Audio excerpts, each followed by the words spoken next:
बना लिया ना। इस प्रकार दोनों ग्राफों के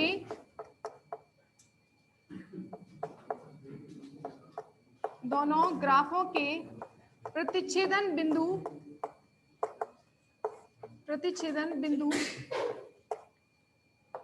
जिन पर alpha equals to ten alpha प्राप्त होता है, ऐसे बिंदु कौन कौन से हैं? अल्फा इक्वल्स टू 0, उसके बाद अल्फा इक्वल्स टू 1.46 पाई, उसके बाद 2.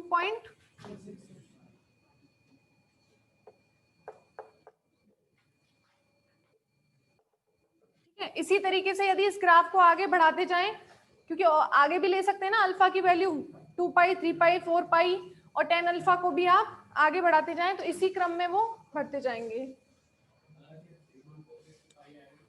हाँ 3.46 के आसपास आएगा।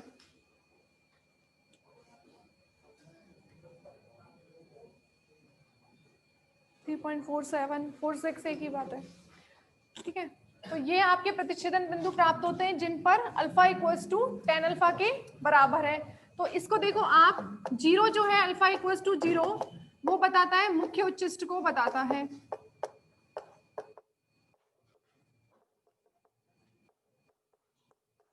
अतः द्वितीयक उच्चिष्टों के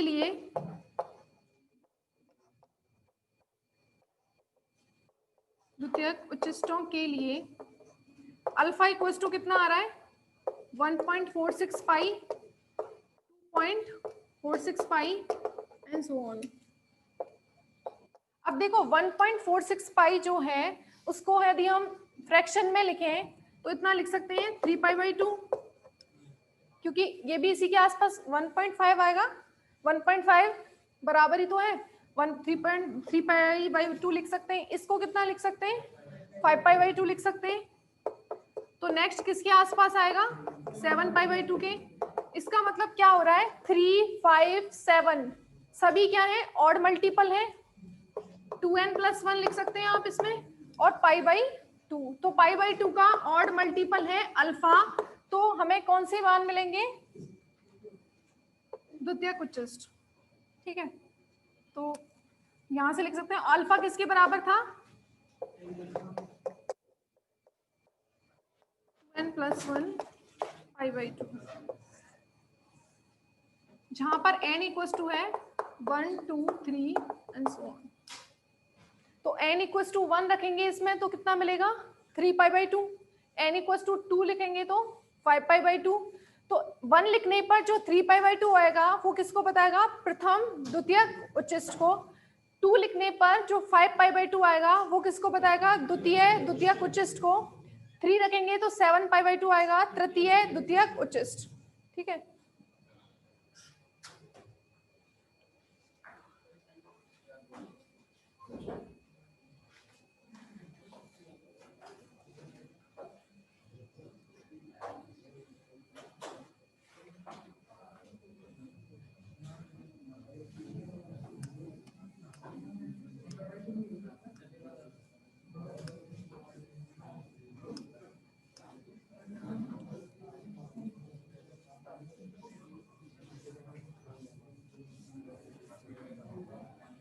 अब देखो इसमें प्रथम, अब अल्फा आप पथांतर में भी निकाल सकते हैं। ये तो कलांतर है कि जब कलांतर इतना हो तो हमें मिलेंगे द्वितीयक उच्चिष्ट।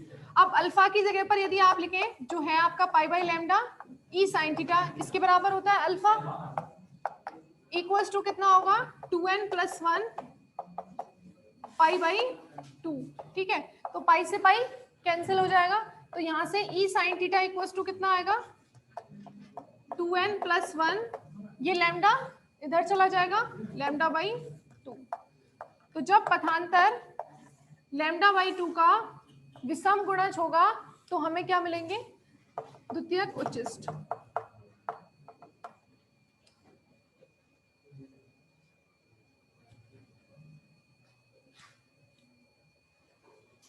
अब देखो जो द्वितीयक उच्चिष्ट हैं उनकी तीव्रता लगातार कैसी होती है? घटती हुई होती है। अब हम उस तीव्रता का मान भी निकाल सकते हैं कि कितने क्रम में वो घटेगी। जैसे हम बात करें कि प्रथम द्वितीयक उच्चिष्ट के लिए,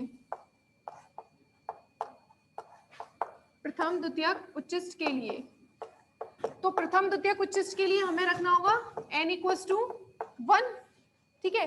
n इक्वल्स टू 1 रखते हैं तो अल्फा का वैल्यू कितना आएगा 3π/2, अल्फा का वैल्यू आएगा प्लस माइनस 3π/2। और तीव्रता कितनी होती है, परिणामी तीव्रता I equals to I0 sine square alpha upon alpha square, ठीक है। तो इसमें आप प्रथम द्वितीयक उच्चिष्ट की बात कर रहे हैं तो अल्फा कितना हो जाएगा प्लस माइनस 3π/2, तो अल्फा का वैल्यू इसमें रखेंगे तो हमें प्रथम द्वितीयक उच्चिष्ट की तीव्रता का मान पता लगा सकते हैं। तो I इक्वल्स टू कितना आ जाएगा यहाँ से I0 साइन अल्फा का वैल्यू 3π/2 का स्क्वायर अपॉन 3π/2 का स्क्वायर। अब देखो साइन में चाहे π/2 हो, चाहे 3π/2 हो, 5π/2 हो, सबकी वैल्यू कितनी होती है 1 ही होती है, ठीक है। तो साइन में 3π/2 की वैल्यू कितनी हो जाएगी 1, तो ऊपर तो पूरा टर्म 1 हो जाएगा, नीचे क्या बचेगा 9π² अपॉन 4, ठीक है। तो यहाँ से आएगा I इक्वल्स टू I0, ये टर्म पूरी क्या हो गई 1 का स्क्वायर भी 1 ही रहेगा, नीचे आता है 9π² और 4, ठीक है। अब इस चीज को आप सॉल्व कर सकते हैं, 9π मतलब 22/7 का स्क्वायर और 4, इसको सॉल्व कर सकते हैं। सॉल्व करने के बाद इसकी जो वैल्यू आती है वो आती है I0 अपॉन 22, इसको आप सॉल्व कर लेना भले ही कैलकुलेटर से, ये अपॉन में आएगा 22। इसका मतलब प्रथम द्वितीयक उच्चिष्ट की तीव्रता मुख्य उच्चिष्ट की तीव्रता का 1/22वां भाग होती है।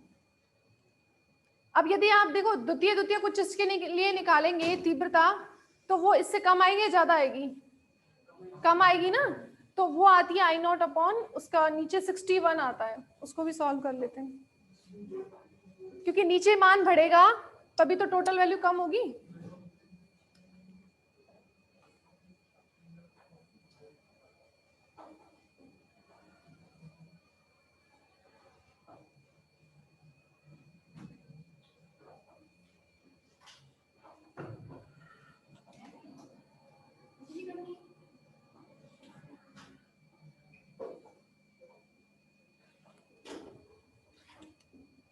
मिटा दूं, द्वितीयक उच्चिष्ट के लिए तीव्रता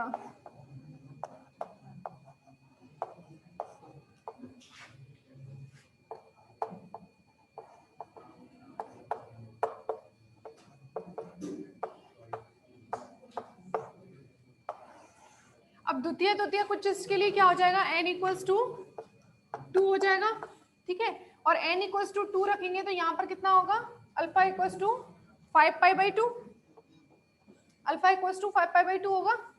तो यहाँ से तीव्रता I equals to I0 sine square alpha upon alpha square में अब वैल्यू कितनी रखेंगे 5π/2। तो अब चाहे 5π/2 हो चाहे 7π/2 हो, सबके लिए साइन का वैल्यू कितना होता है 1 ही होता है, तो 1 का स्क्वायर 1 रहेगा, यहाँ पर कितना हो जाएगा 5 का स्क्वायर 25 π² और ये 4 ऊपर चला जाएगा, तो इसको सॉल्व करेंगे तो इसकी वैल्यू आती है I0 अपॉन 61, ठीक है। तो तीव्रता अब क्या है, हर में जब वैल्यू बढ़ेगी तो तीव्रता अब प्रथम द्वितीयक उच्चिष्ट से द्वितीयक उच्चिष्ट की तीव्रता और कम होगी।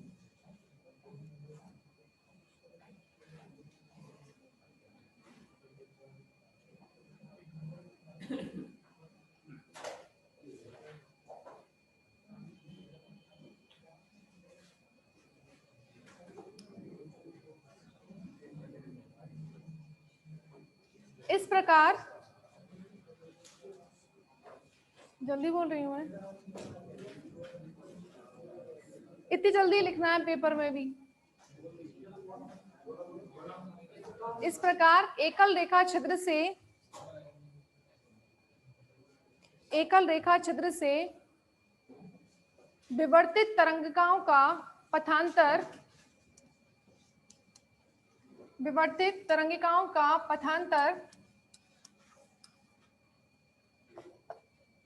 क्रमशः पथांतर लिखने के बाद लिखना पथांतर 3 lambda by 2, 5 lambda by 2, 3 lambda by 2, 5 lambda by 2 होने पर क्रमशः प्रथम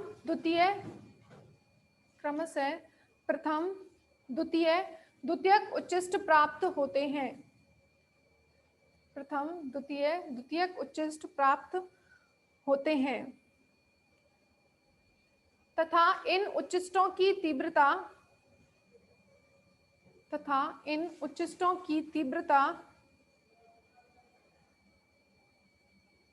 घटते क्रम में होती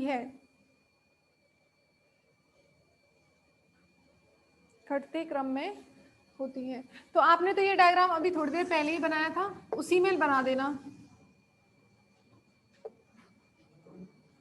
यहाँ पर तीव्रता आपने आई नॉट लिखी थी ना केंद्रीय उच्चिष्ट की मैक्सिमम, यहाँ पर कितनी हो जाएगी प्रथम द्वितीयक उच्चिष्ट के लिए आई नॉट अपॉन 22 और द्वितीयक उच्चिष्ट के लिए आई नॉट अपॉन 61। इसी तरीके से वो डिक्रीज होते हुए होगी। तो इन पॉइंट्स पर देखो, यहाँ पर अल्फा कितना होगा 0, दोबारा नहीं बनाना है, जो आपने पहले बना रखा था वहीं पर लिख देना पाई, और पहले नहीं बनाया तो आप बना सकते हैं।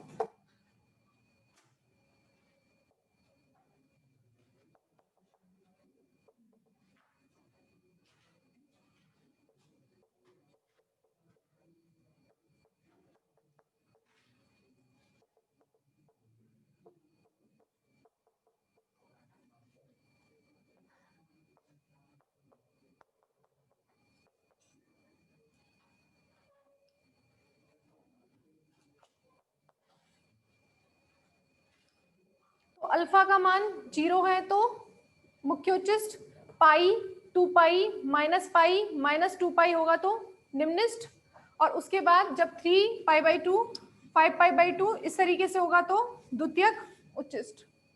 ठीक है, 3 पाई बाई 2 पर माइनस 3 पाई बाई 2 पर पहला द्वितीयक उच्चिष्ट, फिर प्लस 5 बाई 2 पर और माइनस 5 बाई 2 पर द्वितीयक उच्चिष्ट।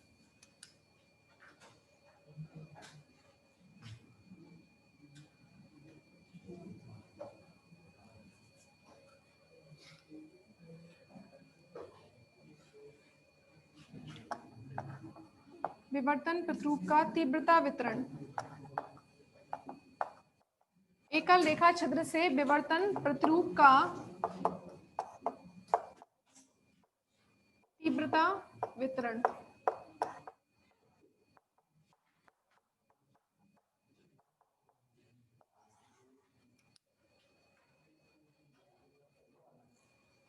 हाँ, इसी में लिखना है, या तो नीचे लिख लो या फिर हेडिंग में ऊपर डाल के लिख लेना, विवर्तन प्रतिरूप का तीव्रता वितरण ग्राफ।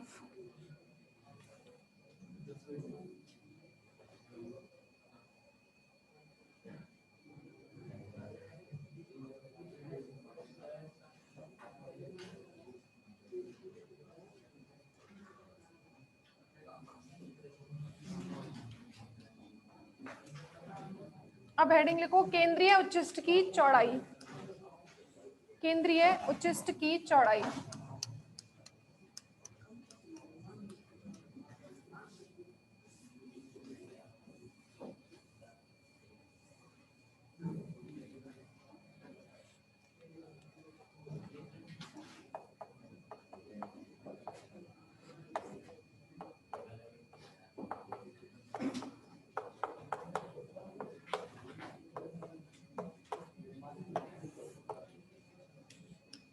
तो एकल रेखा छिद्र से विवर्तन प्रतिरूप में ये वाला विवर्तन प्रतिरूप हमें स्क्रीन पर मिलता है, ठीक है, और ये क्या है यहाँ पर केंद्रीय उच्चिष्ट।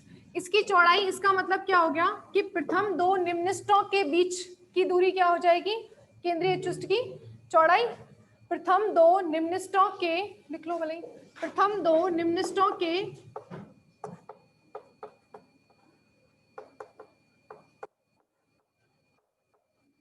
बीच की दूरी केंद्रीय उच्चिष्ट की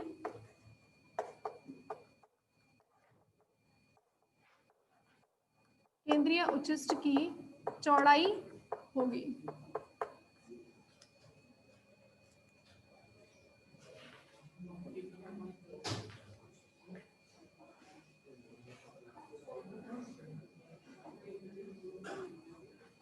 यदि F फोकस दूरी के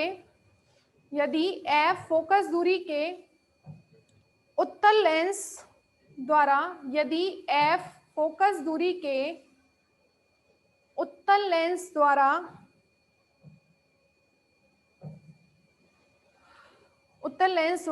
फोकसित प्रतिरूप में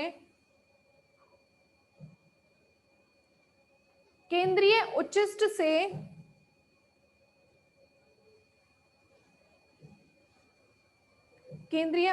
से प्रथम निम्निष्ठ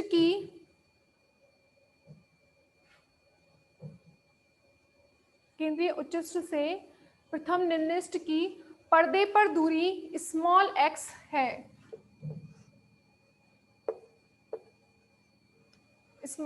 x है तथा उत्तल लेंस रेखा छिद्र के अति निकट स्थित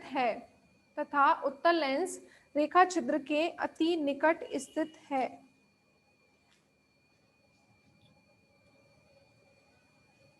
देखो हमने ये माना है, ये तो आपको पता ही है कि दो प्रथम निम्निष्ठों के बीच की दूरी केंद्रीय उच्चिष्ट की चौड़ाई होगी। उसके बाद जो केंद्रीय उच्चिष्ट का सेंटर है, इससे प्रथम निम्निष्ठ के बीच की दूरी स्मॉल x, तो ये भी क्या हो जाएगा स्मॉल x। इसका मतलब इस केंद्रीय उच्चिष्ट की चौड़ाई कितनी होगी 2x के बराबर होगी। अब इस 2x को निकालने के लिए जैसे देखो यहाँ पर समझने के लिए बता रहे हैं इसको कि इस तरीके से स्लिट थी, दिखाई दे रहा है ना सबको, ये स्लिट थी AB। अब इससे जो लाइट हमारी सीधे गई थी उससे हमें क्या मिला था यहाँ पर मैक्सिमा, ठीक है, इस तरीके से यहाँ पर मिला था मैक्सिमा। अब इसके बाद जो थीटा एंगल पर डिफ्रैक्ट हुई थी, यहाँ से थीटा एंगल पर डिफ्रैक्ट, और यहाँ पर क्या लिया था एक उत्तल लेंस, ठीक है। अब ये माना है कि ये जो लेंस है वो इसके बहुत निकट स्थित है, ठीक है। तो यहाँ पर जो डिफ्रैक्टेड रेज होंगी वो किस पॉइंट पर गई थी, इस पॉइंट P1 पर, ठीक है। तो P1 पर हमें मिला था निम्निष्ठ, प्रथम निम्निष्ठ, और यहाँ पर ये मिला था, ये इस तरीके से नहीं थी, जो पैरेलल गई थी वो फोकसित हुई थी पॉइंट P1 पर, यहाँ पर सेंटर मैक्सिमम, और जो थीटा एंगल पर डिफ्रैक्ट हुई थी वो पैरेलल वेव से हमें मिला था P1 पर प्रथम निम्निष्ठ, ठीक है। तो ये जो दूरी है हमने कितनी मान ली है x, और ये भी दूरी कितनी हो गई x, तो ये टोटल हो गया 2x। अब इसको निकालने के लिए ये वाला ट्राइंगल लेंगे, ये ट्राइंगल है एक, ये वाली रे जो है वो सीधी गई है और ये थीटा एंगल पर डिफ्रैक्ट हुई है, तो ये एंगल कितना है इस ट्राइंगल में थीटा, ये वाला। तो अब इससे आप साइन थीटा निकाल सकते हैं क्या, नहीं। यदि ये इसके बहुत निकट रखा हुआ है तो ये क्या हो जाएगा f, फोकल दूरी f के बराबर होगा। तो इस ट्राइंगल से, ट्राइंगल OP1P से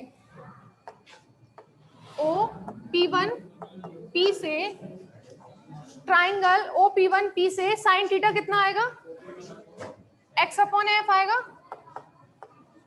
sign theta is equal to x/f हो जाएगा साइन थीटा। और हमें चाहिए क्या, और P1 क्या है यहाँ पर प्रथम निम्निष्ठ की स्थिति, और प्रथम निम्निष्ठ की स्थिति के लिए क्या कंडीशन है, प्रथम निम्निष्ठ के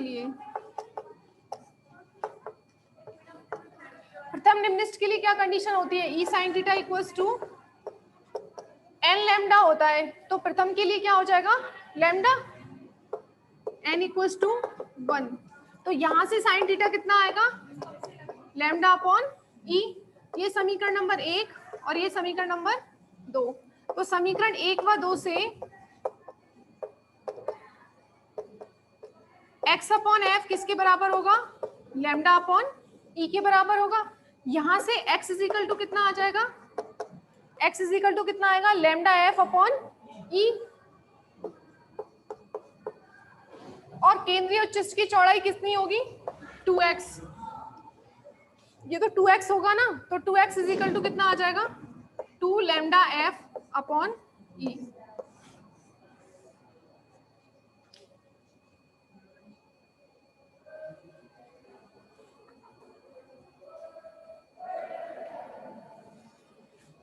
और यदि देखो कोणीय विस्तार निकाले हम, तो ये यहां से इसके सेंटर से इस प्रथम निम्निष्ठ का एंगल कितना है, थीटा।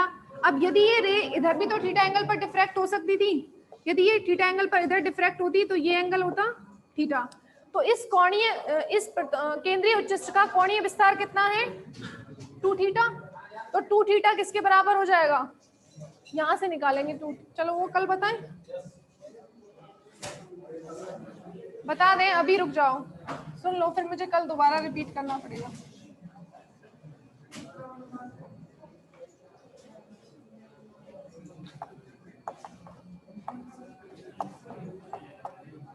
केंद्रीय उच्चिष्ट का कोणीय विस्तार कितना है इसका, 2 थीटा। इस कोणीय विस्तार कितना आएगा, यहाँ से theta into theta, theta plus theta, 2 theta हो जाएगा। तो अब 2 थीटा निकालने के लिए यदि थीटा अत्यल्प है, थीटा अत्यल्प है, तो साइन थीटा इक्वल्स टू कितना हो जाएगा, थीटा। तो यहां से इन दोनों इक्वेशन से आप क्या लिख सकते हैं, यहाँ पर theta equals to x upon F equals to lambda upon E, और 2